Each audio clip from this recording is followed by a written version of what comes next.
नमस्कार बच्चों, आज हम करने वाले हैं आरोह पुस्तक का 14वां पाठ, जिसका नाम है पहलवान की ढोलक, और इसे लिखा है आंचलिक उपन्यासकार फणीश्वर नाथ रेणु जी ने। पाठ शुरू करने से पहले थोड़ा सा लेखक के बारे में जानकारी हासिल कर लेते हैं।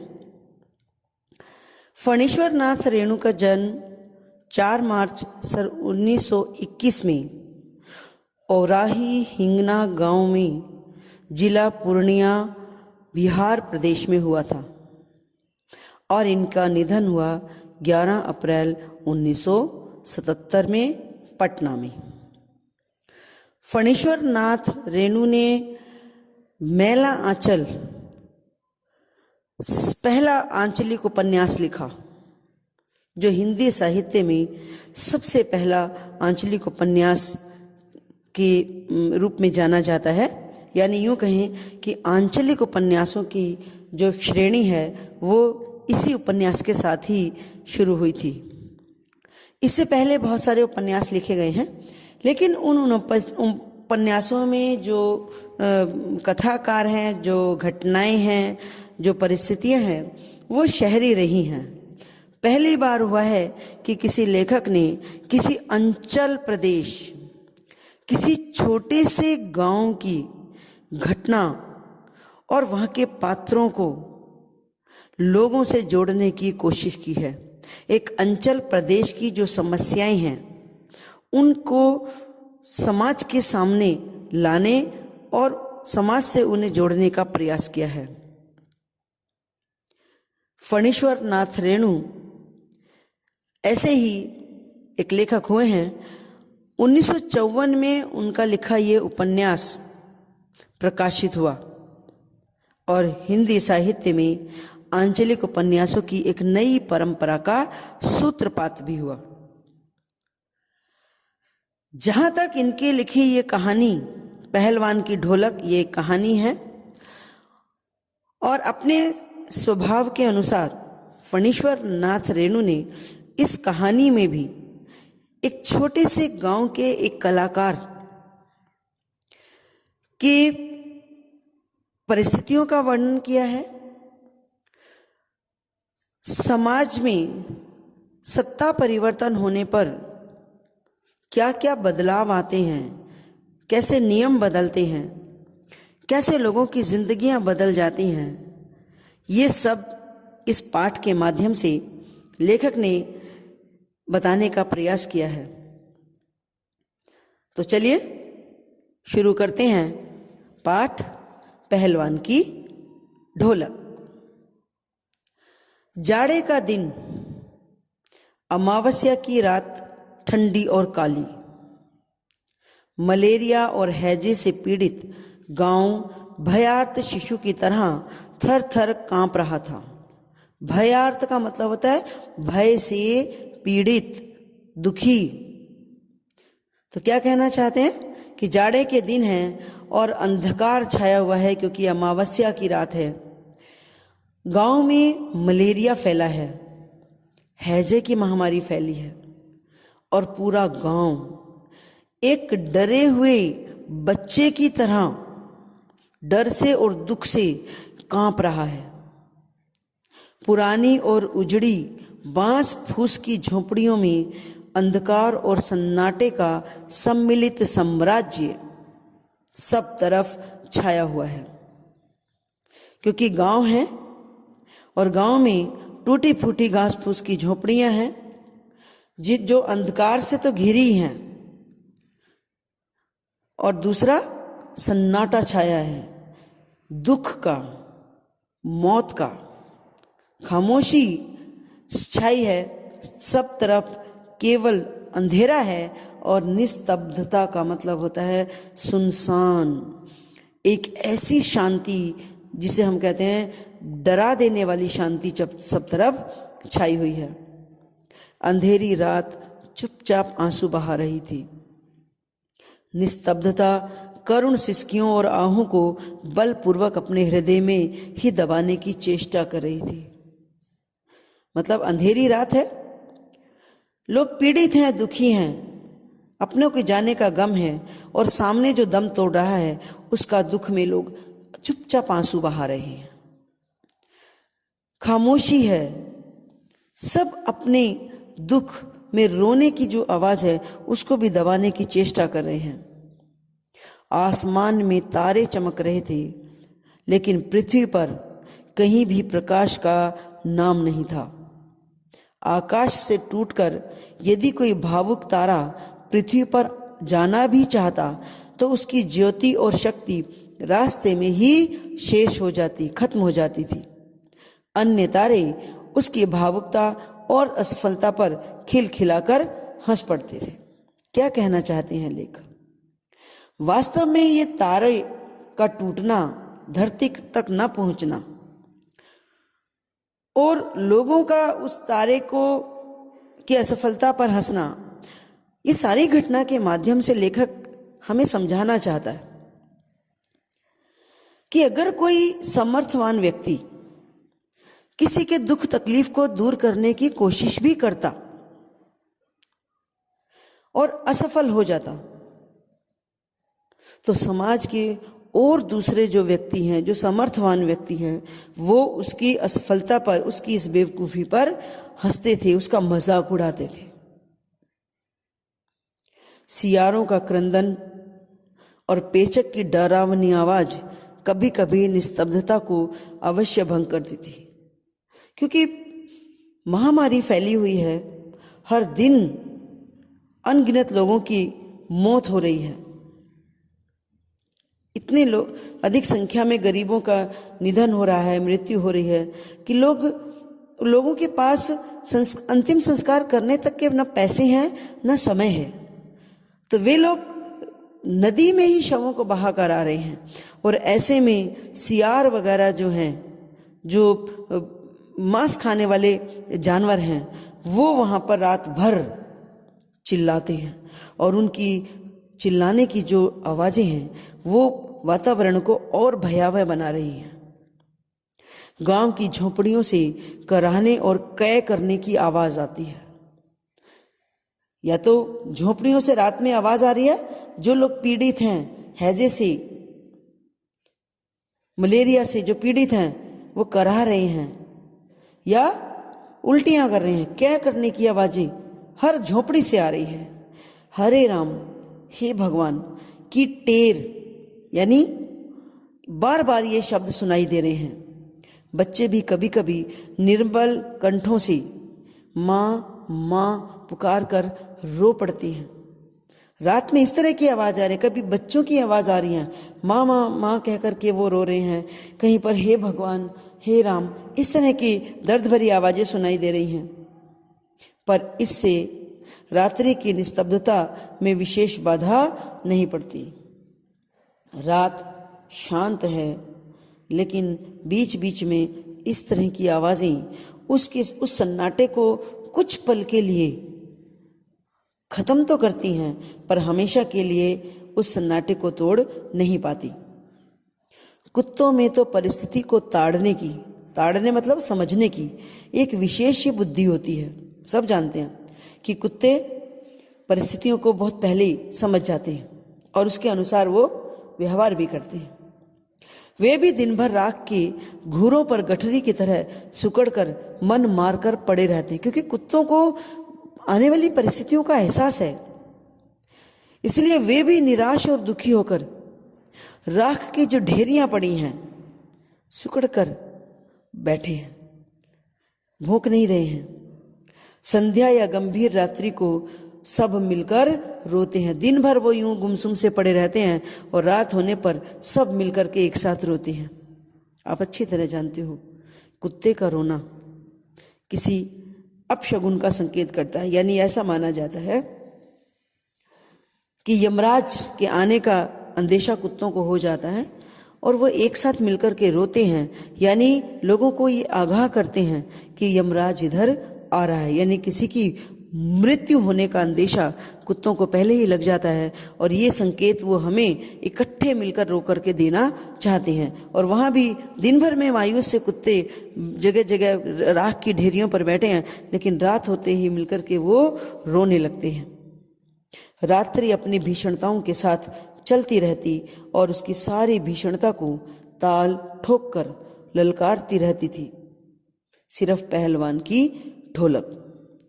इतनी भीषणता, इतनी भयंकर रात है, लेकिन पहलवान की ढोलक है जो वो पूरी रात बजाता रहता है, शाम से लेकर के सुबह होने तक, संध्या से लेकर प्रातः काल तक वो एक ही गति से बजती रहती है, चट धा गिड़धा, चट धा गिड़धा, यानी आजा भिड़ जा, आजा भिड़ जा। तो जो पहलवान ढोलक बजा रहा है वो इस अंदाज में बजा रहा है जिसका मतलब क्या है, आजा भिड़ जा, आजा भिड़ जा। और बीच बीच में चटाक चट था, चटाक चट था, यानी उठाकर पटक दे, उठाकर पटक दे। ये आवाज जैसे वो अपनी ढोलक के माध्यम से परिस्थितियों का सामना करने के लिए कर रहा है, दूसरा लोगों को भी एक हौसला दे रहा है परिस्थितियों से लड़ने के लिए। यही आवाज मृत गांव में संजीवनी शक्ति भरती रहती है। मृत गांव क्यों कहा है? क्योंकि कुछ लोग मर चुके हैं और कुछ मरने की कगार पे हैं। ऐसे मृत प्राय जीवन से निराश हो चुके गांव में अगर जीने की शक्ति थोड़ी बहुत आती है तो वो पहलवान की ढोलक से आती है। लुट्टन सिंह पहलवान, ये पहलवान का नाम है लुट्टन सिंह, जो शाम होने से सुबह होने तक ढोलक बजाता है। यूं तो वो कहा करता था, लुट्टन सिंह पहलवान को होल इंडिया भर के लोग जानते हैं, किंतु उसके होल इंडिया की सीमा शायद एक जिले की सीमा के बराबर ही हो। जिले भर के लोग उसके नाम से अवश्य परिचित थे। यानी जो लुट्टन सिंह पहलवान है वो ये कहता आता था कि उसे होल इंडिया जानता है, सारा इंडिया उसको जानता है। ये अलग बात है कि उसके लिए इंडिया का मतलब है उसका अपना एक जिला। लुट्टन के माता पिता उसे 9 वर्ष की आयु में ही अनाथ बनाकर चल बसे थे। यानी जब लुट्टन सिंह 9 साल का था तभी उसके माता पिता की मृत्यु हो गई थी। सौभाग्यवश उसकी शादी हो चुकी थी। पहले होता था ना, छोटे बच्चों की शादी कर देते थे, तो जब ये छोटा था तभी इसके माता पिता ने इसकी शादी कर दी थी, वरना वो भी माँ बाप का अनुसरण करता। विधवा सास ने पाल पोस कर बड़ा किया। विधवा सास कौन है? छोटेपन में ही लुट्टन सिंह की शादी हो गई थी, तो जिस लड़की से हुई थी उसकी माता यानी लुट्टन सिंह की सास वो विधवा थी, उसी ने इसका पालन पोषण किया। बचपन में वो गाय चराता, धारोष्ण दूध पीता। गाय थी, धारोष्ण का मतलब होता है गाय के थनों से निकली दूध की गरम गरम धार, वो वाला दूध पीता था वो ताजा, और कसरत करता था। गांव के लोग उसकी सास को तरह तरह की तकलीफ दिया करते थे, ताने देते थे, तकलीफ देते थे। एक तो विधवा थी वो बेचारी, गरीब थी, तो गांव के जो लोग हैं वो तरह तरह की बातें सास को कहा करते थे। तो इस बात से लुट्टन के सिर पर कसरत की धुन लोगों से बदला लेने के लिए सवार हो गई। मतलब लुट्टन ने सोचा कि मैं कसरत करके पहलवान बनूंगा और फिर इन लोगों से एक एक से बदला लूंगा। नियमित कसरत ने किशोर अवस्था में ही उसके सीने और बाहों को सुडौल और मांसल बना दिया था। मांसल का मतलब है अच्छी अच्छी मांसपेशियां हो गई थी उसकी, डोले शोले जिसके कहते हैं। जवानी में कदम रखते ही वो गांव में सबसे अच्छा पहलवान समझा जाने लगा। लोग उससे डरने लगे और वह दोनों हाथों को दोनों ओर 45 डिग्री की दूरी पर फैलाकर पहलवानों की भांति चलने लगा। एक तो होता है ना, हम नॉर्मली चलते हैं सीधे हाथ करके, लेकिन एक पहलवान टाइप जो लोग होते हैं वो अपने हाथों को थोड़ा चौड़ा करके चलते हैं। उसने कहा 45 डिग्री, जैसे एंगल बनता है उस एंगल पर अपने हाथ रख करके वो फैला करके चलता था, और वो कुश्ती भी लड़ता था। एक बार वो दंगल देखने श्यामनगर मेला में गया। श्यामनगर का मेला लगा था जिसमें दंगल हो रहा था, और लुट्टन सिंह वहां पर वो दंगल देखने गया क्योंकि पहलवान था। कुश्ती पहलवानों की कुश्ती और दांवपेच देखकर उससे नहीं रहा गया। जवानी की मस्ती और ढोल की ललकारती आवाज ने उसकी नसों में बिजली उत्पन्न कर दी। मतलब जो दंगल में एक तो जवान है, पहलवान है, और उस पर जो ढोल बज रहा है, उसने जैसे उसके अंदर एक जुनून पैदा कर दिया। उसके मन में इच्छा हुई कि वो भी दंगल करे, वो भी कुश्ती करे, और फिर उसने बिना सोचे समझे ही दंगल में शेर के बच्चे को चुनौती दे दी। अब शेर के बच्चे को चुनौती देने का मतलब यह है कि उस दंगल में जो सबसे बड़ा पहलवान था, जिसने सारे पहलवानों को पछाड़ दिया था, उस पहलवान को लोग शेर का बच्चा कह करके संबोधित करते थे। तो उस पहलवान से भिड़ने के लिए लुट्टन सिंह ने उसे चुनौती दे दी कि मैं तेरे साथ अब ये दंगल करूंगा। शेर के बच्चे का असली नाम था चांद सिंह। मैंने पहले कहा ना, ये शेर के बच्चे का मतलब ये नहीं है कि शेर के बच्चे से लड़ने लग गया, नहीं। ये एक पहलवान है जिसका निक नेम लोगों ने उसको नाम दिया हुआ है शेर का बच्चा, जो किसी से डरता नहीं है। और उसका जो वास्तविक नाम था, जो असली नाम था, वो था चांद सिंह। वो अपने गुरु पहलवान बादल सिंह के साथ पंजाब से पहल श्यामनगर मेले में आया था। पहल मतलब सबसे पहले अपने गुरु पहलवान बादल सिंह के साथ वो पंजाब से श्यामनगर के मेले में आया था। सुंदर था, जवान था, अंग प्रत्यंग से सुंदरता टपक रही थी, क्योंकि जवान भी था। अंग प्रत्यंग मतलब शरीर के एक एक अंग से खूबसूरती और पहलवानी झलक रही थी। 3 दिन में ही पंजाबी और पठान पहलवानों के गुरोह के अपनी जोड़ी और उम्र के सभी पट्टों को पछाड़कर उसने शेर के बच्चे की टाइटल प्राप्त कर ली थी। यानी उस दंगल में आया हुआ था ना, उसने 3 दिन ही हुए थे अभी उसे आए हुए, और पंजाब में जितने पहलवान थे, पंजाबी पहलवान और जो पठान पहलवान थे, सबको हरा करके उसने ये टाइटल हासिल किया था, शेर के बच्चे की उपाधि प्राप्त की थी। इसलिए वो दंगल के मैदान में लंगोट लगाकर एक अजीब किलकारी भरकर छोटी दुल्की लगाया करता था। छोटी दुल्की लगाना मतलब जैसे कुश्ती करते हैं ना, कुछ भी करते हैं तो पैरों पर एक वो ललकारना, दुल्की लगाना मतलब ललकारना, छोटी सी किलकारी मार करके वो ललकारता था। देशी नौजवान पहलवान उससे लड़ने की तो कल्पना से ही घबराने लगते थे। यानी देशी मतलब जो वहां के लोकल लोग थे, पहलवान थे, वो तो उसकी ललकार से डर जाते थे।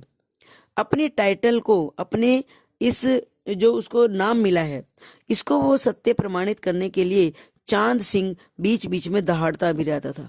दहाड़ता था कैसे? शेर की तरह, क्योंकि उसको जो टाइटल दिया था लोगों ने, वो था शेर का बच्चा।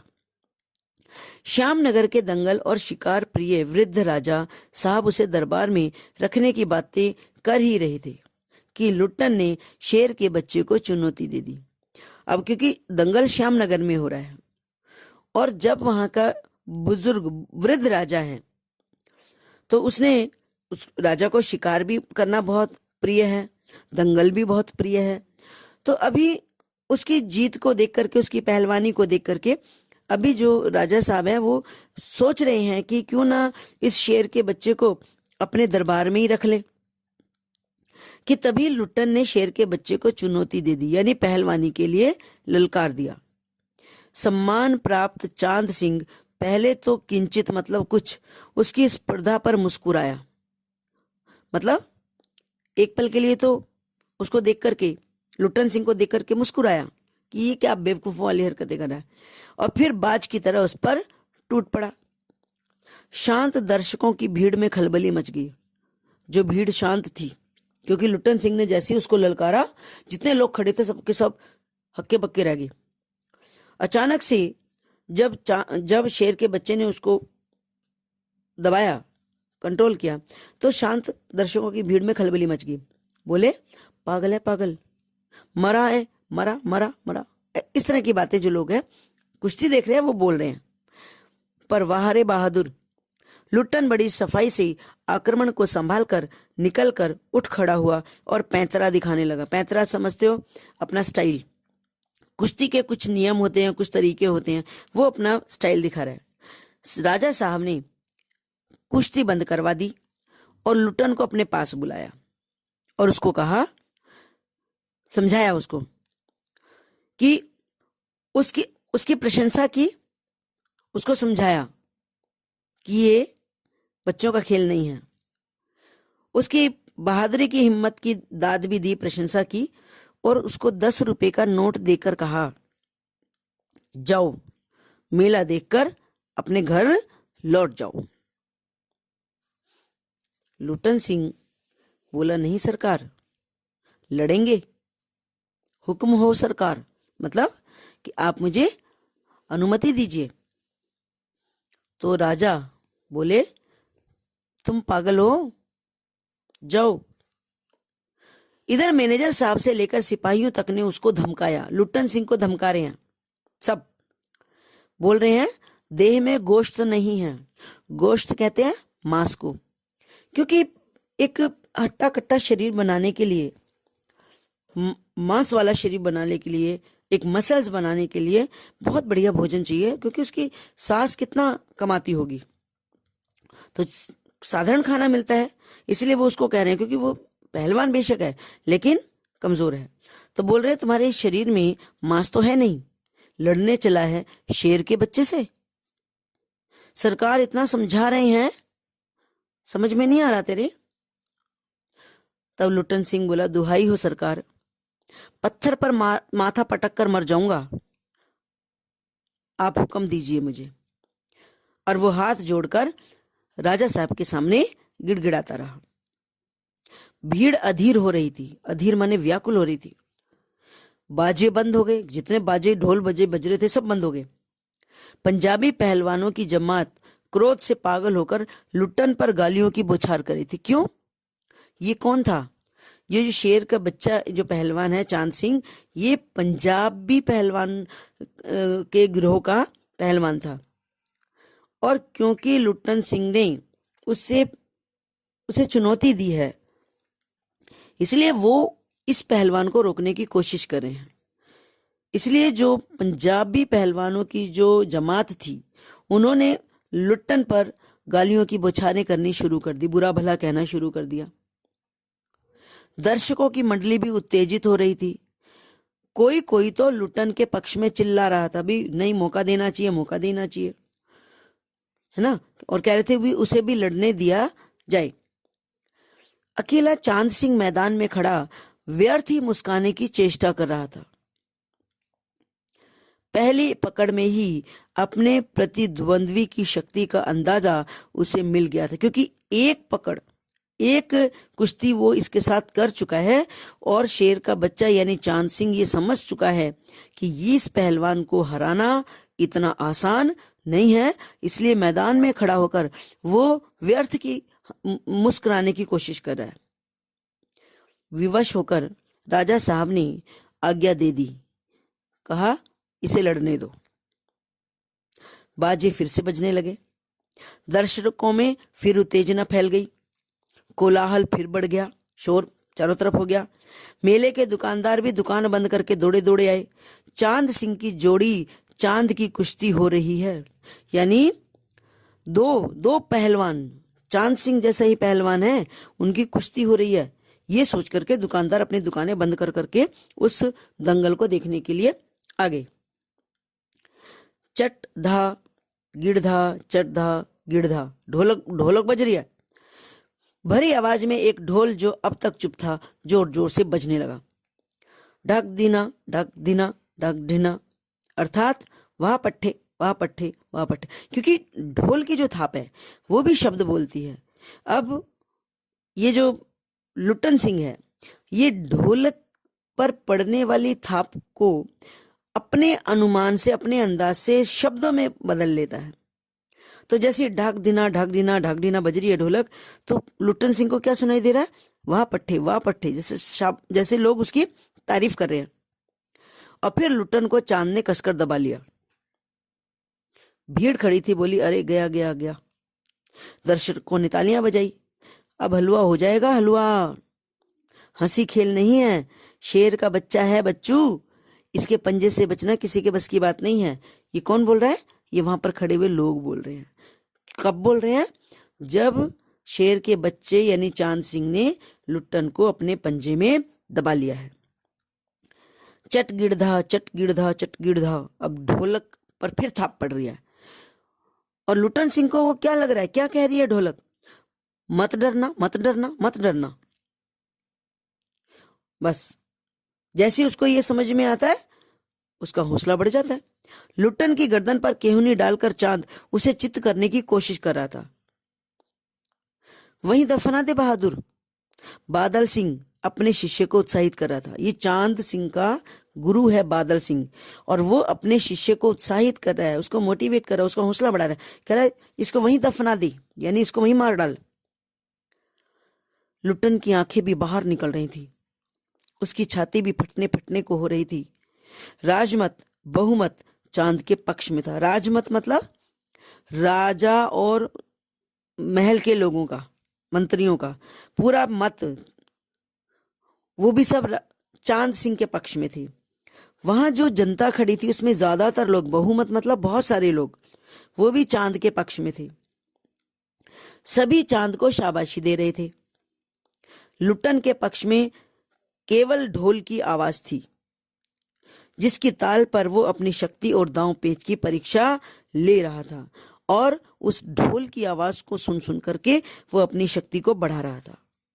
अचानक ढोल की एक पतली सी आवाज उसे सुनाई पड़ी। धक धिना तिरकट धिना ताक तिना तिरकट तिना। जब ये ढोल बज रहा है तो वो क्या, उसको क्या समझ आ रहा है, क्या सुन रहा है वो? उसमें लुट्टन को सुनाई दिया ढोल उसको कह रहा है दांव काटो बाहर हो जा, दांव काटो बाहर हो जा।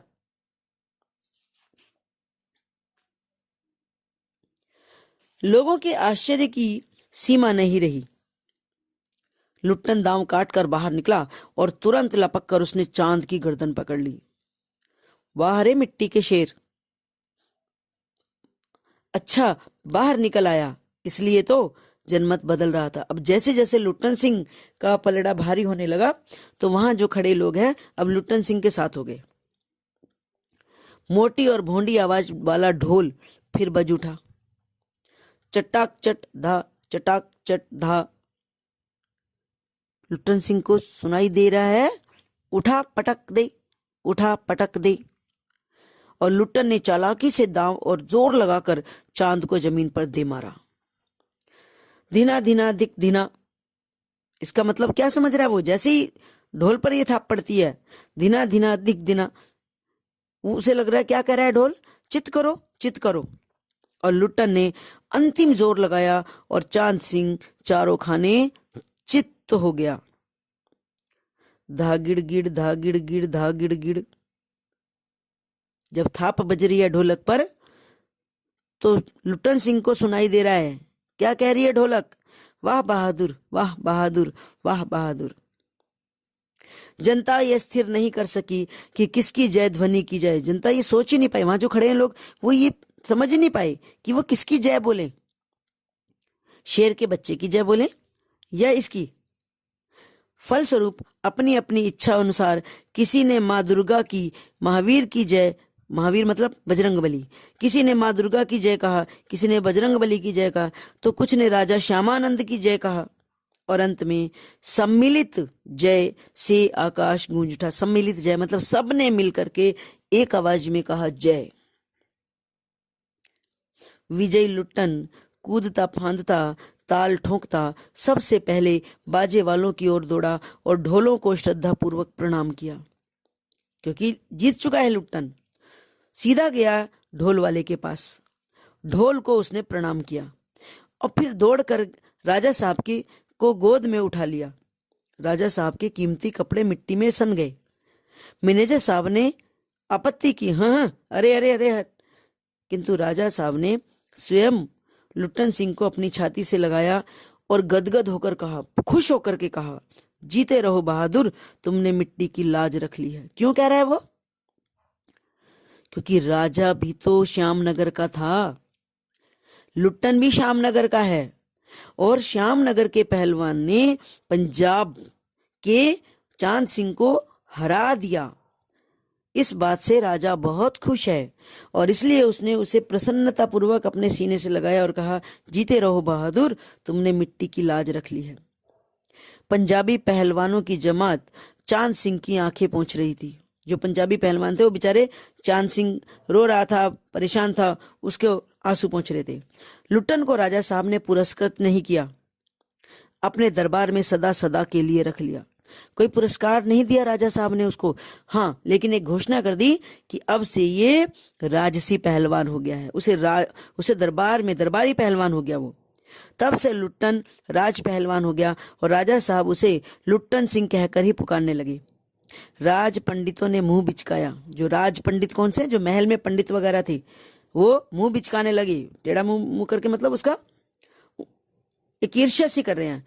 हुजूर, जाति का मतलब लुट्टन सिंह छोटी जाति का है, तो वो उसको ये कर रहे हैं राजा को कि छोटी जाति का है, इसको कहां दरबार में रख लिया। मैनेजर साहब क्षत्रिय थे। क्लीन शेव्ड चेहरे को संकुचित करते हुए अपनी शक्ति लगाकर नाक के बाल उखाड़ रहे थे। मतलब गुस्सा आ रहा था उनको कि एक छोटी जाति का आदमी जो है वो महल में आ गया है। गुस्सा आ रहा है उनको, अपनी नाक के बाल उखाड़ रहे हैं। चुटकी से अत्याचारी बाल को रगड़ते हुए बोले, हाँ सरकार, ये तो अन्याय है, ये एक छोटी जात के आदमी को तुमने महल में रख लिया। राजा साहब ने मुस्कुराते हुए केवल इतना कहा कि उसने तो क्षत्रिय का ही काम किया है, यानी अपनी शक्ति के बल पे किसी को पराजित किया है। उसी दिन से लुट्टन सिंह पहलवान की कीर्ति दूर दूर तक फैल गई। पौष्टिक भोजन, व्यायाम, राजा साहब की स्नेह दृष्टि ने उसकी प्रसिद्धि में और 4 चांद लगा दिए। यानी लुट्टन सिंह पहलवान अब सच में दूर दूर तक उसकी चर्चा होने लगी। पहलवान के रूप में वो प्रसिद्ध हो गया। कुछ वर्षों में ही उसने एक एक करके सभी नामी गिरामी पहलवानों को मिट्टी सुंघाकर आसमान दिखा दिया, मतलब पराजित कर दिया, उनकी औकात दिखा दी। काला खां के संबंध में यह बात मशहूर थी कि वह ज्यों ही लंगोट लगाकर आली कहकर अपने प्रतिद्वंदी पर टूटता है, प्रतिद्वंदी पहलवान को लकवा मार जाता है। अब ये काला खां है, ये एक नया पहलवान है और ऐसा माना जाता है कि वो जब अखाड़े में आता है और आली कहकर जब सामने वाले को ललकारता है तो सामने वाले जो पहलवान है उसको लकवा मार जाता है। लुट्टन ने उसको भी पटक कर लोगों का ये भ्रम भी दूर कर दिया। आज के लिए इतना ही। पाठ का बाकी भाग अगली कक्षा में होगा। तब तक के लिए स्वस्थ रहो, खुश रहो।